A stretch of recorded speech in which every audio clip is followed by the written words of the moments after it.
ናይ ዝቕነ ናይ ትራኦረ ስጉምቲ ዝረኣዩ ሰባት ትራኦረ ክመውትዩ ኣብቂዕሉ ኣብ ምባል እዮም ዝርከቡ። ብዙሓት ፈተውቱ ንትራኦረ ዘለዎም ጭንቀት እናወሰኸን ትመጽእ።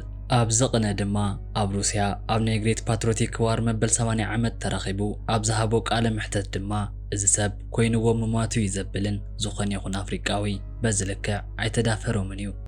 ኣይኮነን ደደፊርዎም ንእሽተይን ዝተዛረቦም እውን ምስ ሓመድ ኣራኺቦም እዮም። በዚ ምኽንያት እውን በቲ ዝሃቦ ቃለ ምሕተት ብዙሓት ሰጊኦም እዮም። ኣብዚ ሰፊሕ ቃለ ምሕተት ትራኦረ ብግልፂ ንምዕራባውያን ጸሪፍዎም እዩ። ነቲ ናይ ኣሜሪካ ጀነራል እውን ከይተረፈ ብናሃትና ወርቂ ዘእተወካየለን ክብል ተዛሪብዎ እዩ። ኣብ ሩስያን ዩክሬንን ኩናት ንርእሱ ብዕላው ንኣሜሪካ ገበነኛ ገይርዋ እዩ። ካብዚ ሰፊሕ ናይ ቃለ ምሕተት ጸብጻብ ነቲ ንእሽተይ ሒዘልኩም መጽእ ኣለኹ። ላይክን ሸርን ብምባል ድማ ናብ ኩሉ ንክባጻሕን ኣብ ትራኦረ ንዘለኩም ርእቶ እውን ኣብ ናይ ኮመንት ቦታ ግደፍለይ ክብል ይፈቱ። ናብቲ መደብ ክወስደኩም።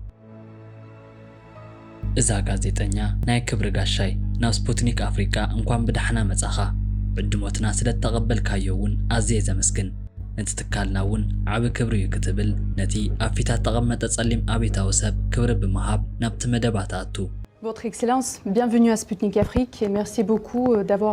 ሩስያ ኣብ ናይ ግሬት ፓትሪዮቲክ ዋር ብዝረኸበቶ ዓወት መበል 70 ዓመት ክትኽበር እንኮላ ቅድሚ ሒደት መዓልቲ ኣብቲ ቀይሕ ኣደባባይ ኣብ ዝተገብረ ናይ ወታደር ሰልፊ ተረኺቡ እዩ። ካብዚ ተመክሮ እንታይ ወሲድካ? እዚ ክብረ በዓልከ ክንደይ ናይ ዝኣክል ዓብ ነይሩ ኢልካ ትሓስብ? ቀፂሉ ድማ ኣየናይ ናይ ወታደር መሳርሒ እዩ ብዝበለጸ መስደመሚ ኮይኑካ ክትብል ጋዜጠኛ ሕቶ ኣፈለመት። ትራኦረ እውን ኣዝየ ዘመስግን ብምባል ናብ ገለጹ ኣተወ። ከምቲ ዝበልክዮ ሩስያ ኣብቲ ዓብ ናይ ሓርበኛ ኩናት ንዝረኸበቶ ዓወት ምኽንያት ብምግባር ኣብ ዝገበረቶ ክብረ በዓል እቲ ሰልፊ እውን ከም ምንቲ 30 ዝዓይነትን ታንክታት ሒዙ ብምንባሩ ኣዝየ ተገሪመ። ኣንሕና እውን ብዙሕ ትምህርቲ ወሲድና ኢና።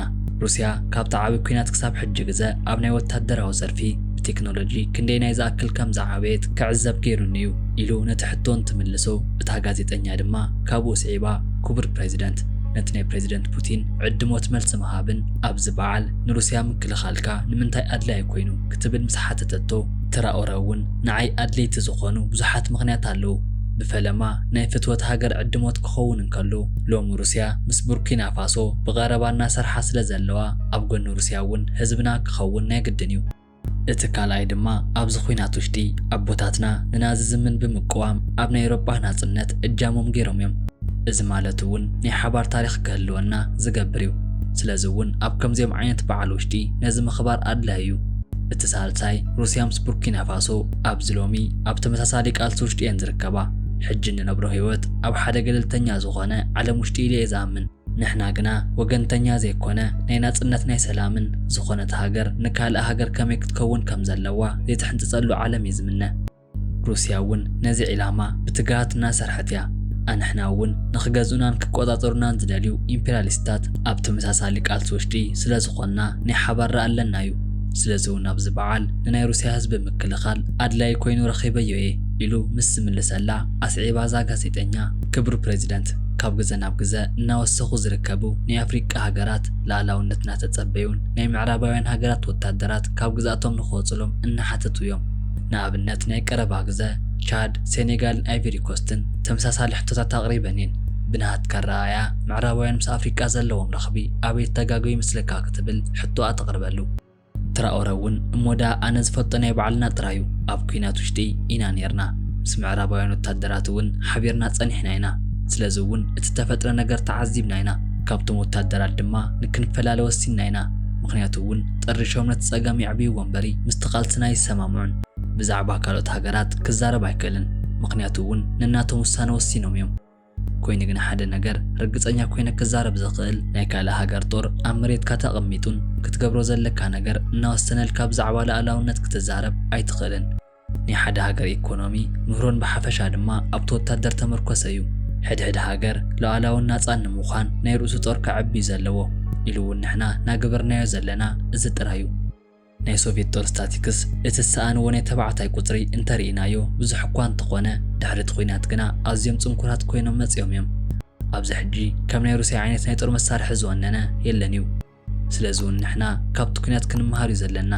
ድሕሪ እቲ ኩናት ኣዝና ትርናዓት ክንከውን ናይ ግድን እዩ። ላዕላውነት ዝጅመረሉ በቶም ወታደራት እዩ።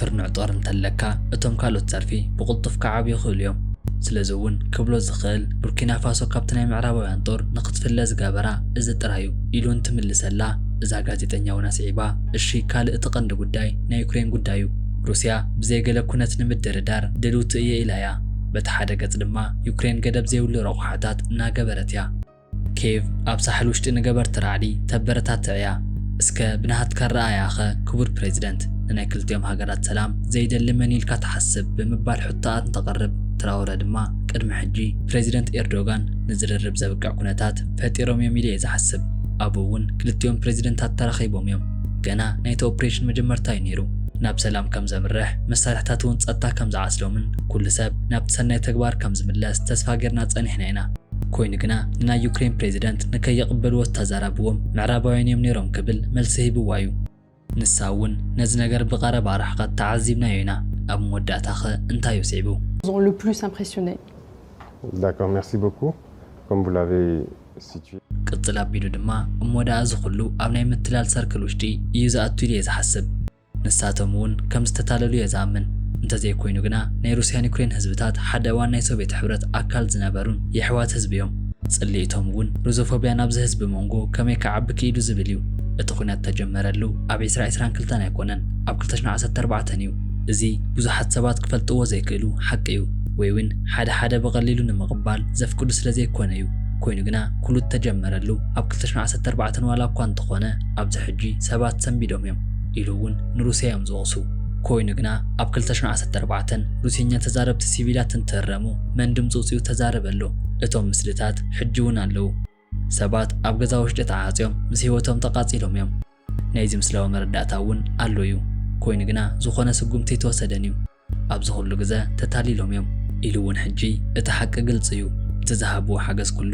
ንሓገዝ ተሓስበ ዘይኮነስ ማዓድኖም ንከውፅኡ ነይሩ ኢሉ እውን ተግቢሮም እዮም ብሓቂ ዩክሬን ካብ ሕጂ ንድሓር ናይ ዩክሬናውያን ኣይኮነትን ተታሊሎም እዮም ስለዚ እውን ሕጂ ተሰኒፎም እዮም እቲ ውሳነታቶም ኩሉ በቶም ደገፋዊ ሃብቲና ባህልቲ ሃገራት ኮይኑ እዩ ኩሉ ነገር ንሩስያ ብዛዕባ ምድኻም ነይሩ ኮይኑ ግና ሩስያ ካብዚ ኩናት ብትቡዕ እናወፀት እያ ስለዚ እውን ነዚ ክቕበሉ ናብ ርእሶም ክምለሱን ኣለዎም ኢለ ይዛምን ናብ ድርድር ውሽጢ ምምፃእን ሰላም መፍጣርን ኣድላይ እዩ ተመሊሱ ድማ ነገበርቲ ረዓዲ ብግልፂ ከም ዝድግፉ እንትእውጁ ኩላኹም ሰሚዕኹም ኢኹም ኣብ መሬት እውን ብግልፂ ተራእዩ ነገበርቲ ረዓዲ እናደገፉ እዮም እዚ ጽቡቕ ኩናት ኣይኮነን ተጋግዮም እዮም ወይ እውን ብጌጋ እናተመርሑ እዮም ዘለዉ ናብ ርእሶም ክምለሱ እዩ ዘለዎም በዚ በለበቲ ንዓኣቶም ክድግፉ ይኽእሉ እዮም ኮይኑ ግና ክንዋግኦም ኢና ኢሉ እውን ክንዕወት ኢና እዚ ኩሉ ንዓኣቶም ንምውራድን ነቶም ወሰንቲ ማዓድኖም ንምውሳድ ተገብረ ሽርሒ ምዃኑ ክሳብ ሕጂ ተዘይተረዲኦም ነቲ ኩናት ክቕጽልዎ ይኽእሉ እዮም ብዛዕባ እቲ ኩነታት ክብሎ ዝኽእል እዚ እዩ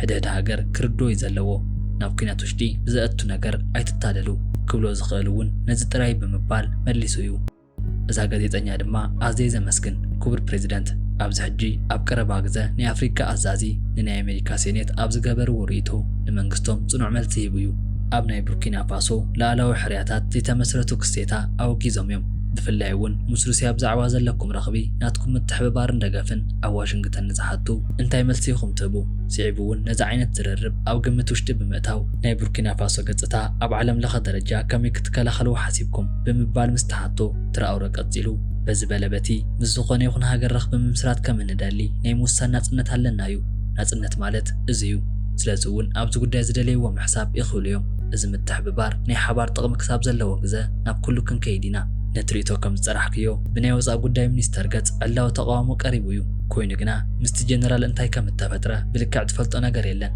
ብግልፂ ዝኾነ ፀጋም ከም እተፈጥረ ዘረዲ እዩ ብጌጋ ልእኽቶ ተሰዲዱ እንተኮይኑ ናቱ ጥፋኣት ከም ዝገብሮ ተስፋ ገብር ጌጋ ከም ዝኾነ ብዕላዊ ክዛረብ እዩ ዘለዎ ኮነ ኢሉ እንተኮይኑ ግና ጽቡቕ ኣብቲ ሰዓት ከመይ ከም እንኽእሎ ሓቢርና ንሪኦ ዝኸውን ምኽንያቱ እውን እቲ ተዛረቦ ኩሉ ሕሶት እዩ ዓብ ሰብ ክሕሱ ምራይ መሕፈር እዩ ናይ ዓብ ጦር ወታደራዊ መኮነን ሰብ እንትሕሱ ኣዝዩ መተሓሳሰብ እዩ ብፈለማ ደረጃ ናይ ቡርኪና ፋሶ ወርቂ ጸሪሑ እዩ ንተወሰኑ ሓለዋታት ከም እንጥቀመሉ ብምግላጽ ተዛሪቡ እዩ ኮይኑ ግና እዚ ናይ ቡርኪና ፋሶ ወርቂ እዩ ናቱ ወርቂ ይኮነን ንሱ እንታይ ዘእትዎ ነገር ኣለዎ ናሃትና ወርቂ እዩ ምስኡ ዘራኽብ ነገር የብሉን እዩ ብኻልኣይ ደረጃ ቡርኪና ፋሶ ናብ ስልጣን ክሳብ ንበጽእ ግዜ ናይ ወርቂ ውህላል ኣይነበራን እዩ ንሕና ኢና ጀንቢርናዮ ብምባል ኣረጊጡ ተዛሪቡ እዩ